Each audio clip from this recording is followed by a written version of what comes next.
Hey guys, it's Karl. Welcome back to another episode, and one of the best comparisons that I like to do every year. This is, of course, of the two top flagships that you can get in kind of accordance with the new launch of the Samsung Galaxy S22 Ultra. We're pitting it against the 13 Pro Max, which has kind of been my daily for, 5-6 months? This did come out last September, and I think these are two of the best premium flagships that you can get. The best of Apple, the best of Samsung, and usually the top two selling phones that you can currently get, and some of the most expensive phones.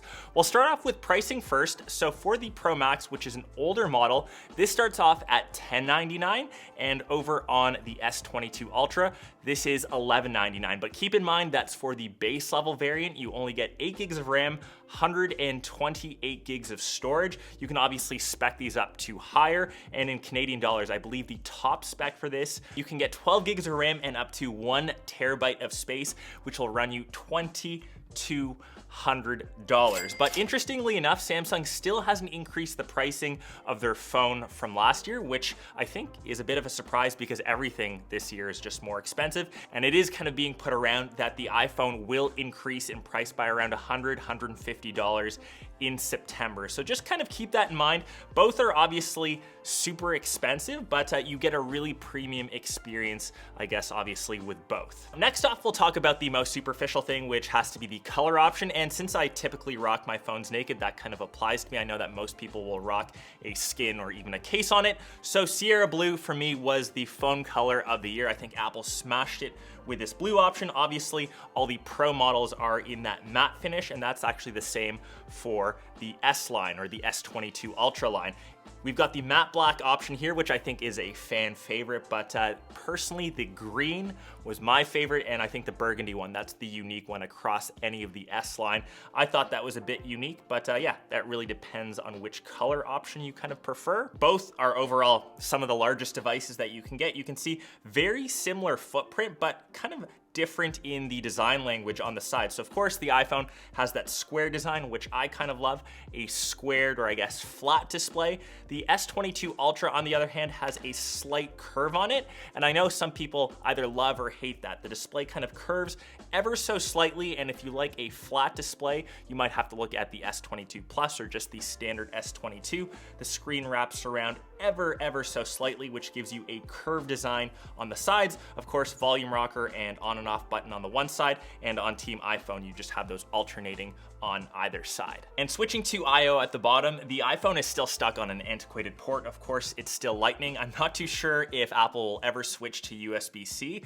like they have on the iPad Pro line, but anyways, for wired charging, you can get up to 27 watts. That's their fast charging. Wireless with MagSafe, you can get 15 watts, but over on the S22 Ultra, 45 watts fast charging and 15 watts for wireless charging. Unfortunately, for these charging options for both, you can see the boxes off to the side. They're super slim, they're super thin. You have no charging brick, just the standard cable on the inside.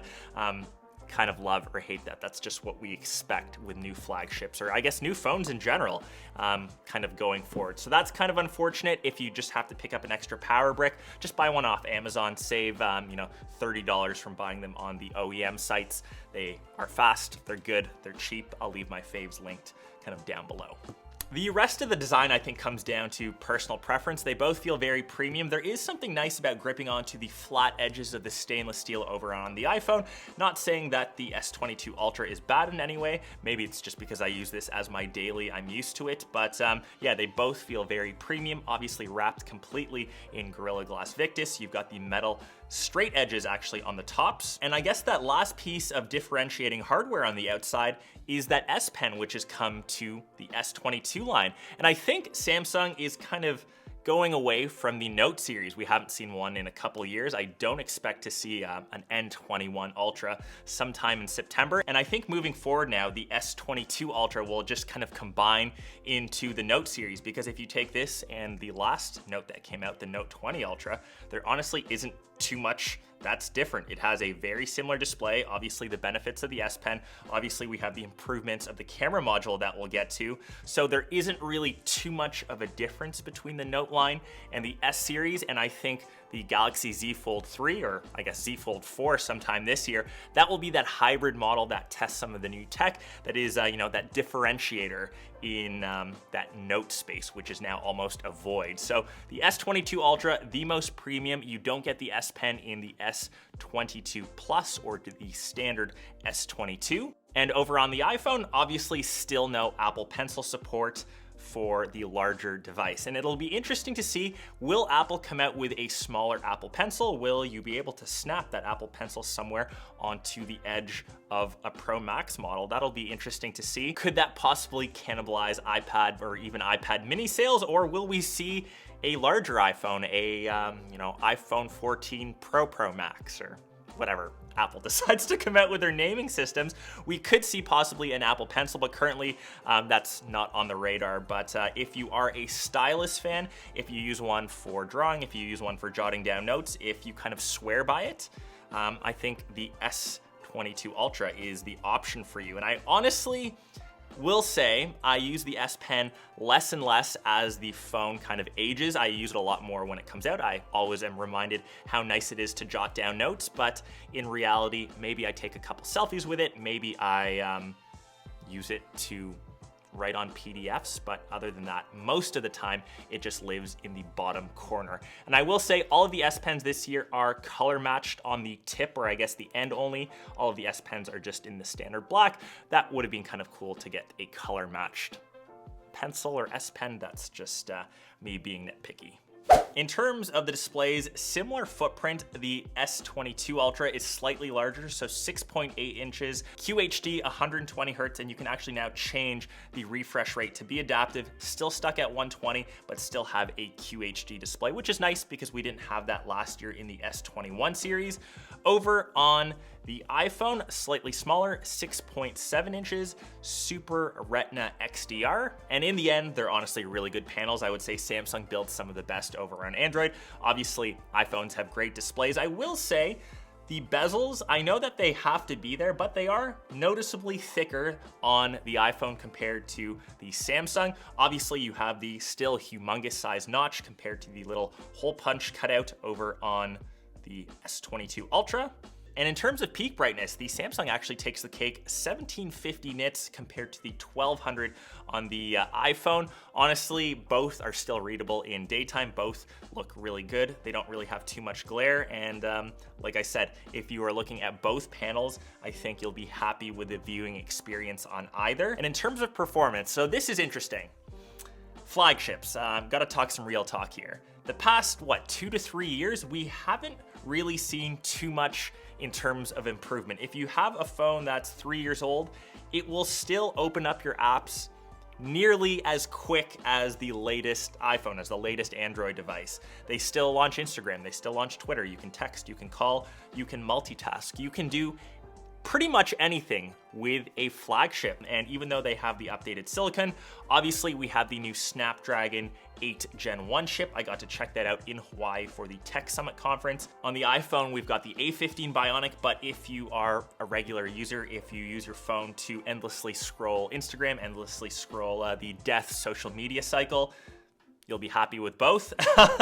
In terms of benchmarks, I'll leave Geekbench benchmarks for any of you that kind of want to see that. I would obviously take those with a grain of salt. It's nice to see, but it isn't really the defining factor, the defining metric that you need to decide between either device. Honestly, both are quick, and I will say for the Samsung, if you do grab the one with either 8 or 12 gigs, I could not see the difference between either, and always my recommended spec for the Ultra line, just get the base model. Most companies end up charging a ton more for space, so unless you need a terabyte of storage for whatever you happen to be downloading or taking video of, just stick to the regular base model. And a prime example of where spec numbers might fool you is the battery. So 4350 over on the iPhone, 5000 on the S22 Ultra. I mean, I have just had this for a couple days. I will say the battery for a new device, I'm getting around a day and a half. I do have around 6.5 to 7 hours of screen on time. And that's honestly the main reason why I'm on the Pro Max, or I guess the larger device models. I need that extra milliamp hours. I'm on these devices, I guess, for my job literally all day. I just need something to last till the end, and that's usually my benchmark. If it can last till the end of the day, it's a good phone. They both obviously can do that because most of us plug phones in when you go to bed. Hopefully you get a couple hours sleep, and then by the time you wake up, your phone should be ready to go. I will say the fast charging on the Samsung is a lot better. So you can plug this in, like I said, 45-watt fast charging. You can get around 50% juice in just around 30 minutes. And sad to say, the iPhone, the biggest crux is the charging speeds. It's just archaically slow. Obviously, you're stuck with Lightning. MagSafe, you're stuck at around, what, 15 watts? And switching on to maybe the last thing that will differentiate these devices, which is probably the reason why most people grab phones these days, are the cameras. And if you actually think about it, most keynotes, 75% of the keynote talks about the camera. And we do have a new camera module. I'll put that in quotes on the Samsung device. Even though it is no longer a bump, all of the sensors are just kind of jutting out of the body of the phone. I honestly think it looks disgusting. It looks a bit unfinished. I actually saw some people on Instagram saying this just looks like spider eyes. The amount of circles you've got, especially if you don't have the black phone, got 5, maybe even 6 if you include the flash, camera eyes or spider eyes to stare at you. Trypophobia, the fear of repetitive patterns of closely packed holes. Trypophobia. Trypophobia. If you have that, stay far away from the Samsung. But in terms of overall numbers, we've seen these on the S21 series. So we do have that 108 megapixel, that's the standard wide. Also got the ultra wide and 2 telephotos, and on the Samsung device, this still has that 100 times space zoom. From what I've seen, the stabilization is slightly better, so you can get that zoom range all the way from, you know, the 0.6, the ultra wide, all the way to 100. Is that a bit of a gimmick?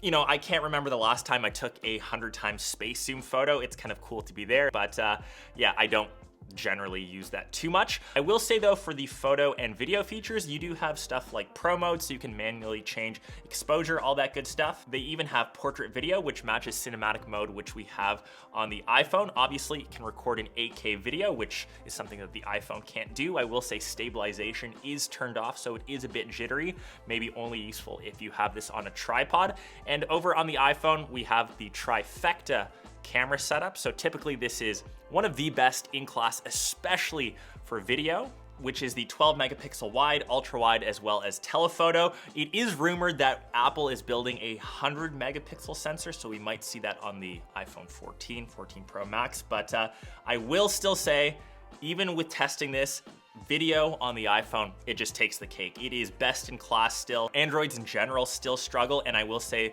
that even the Pixel 6 Pro takes better video than the Samsung. On the photo side, I feel like things have improved. I'll leave a bunch of sample shots here. I won't, you know, speak my mind. I'll let you guys be the judge. That will be completely unbiased, but I think both take really good photos. The Samsung is a tad bit better from last year, but if you do still upload to social media, Instagram, Snapchat, that compression on Android still just is brutal. That's just sadly the straight up truth. And in terms of my overall recommendation, which device to get, they both perform best in class for each, either iOS or Android. If you are stuck in the Apple ecosystem, if you are on Team Mac, if you've got an iPad, if you've got an Apple Watch, get the device that talks to all of them easily. The iPhone just kind of works. It's the black hole, you're stuck in it.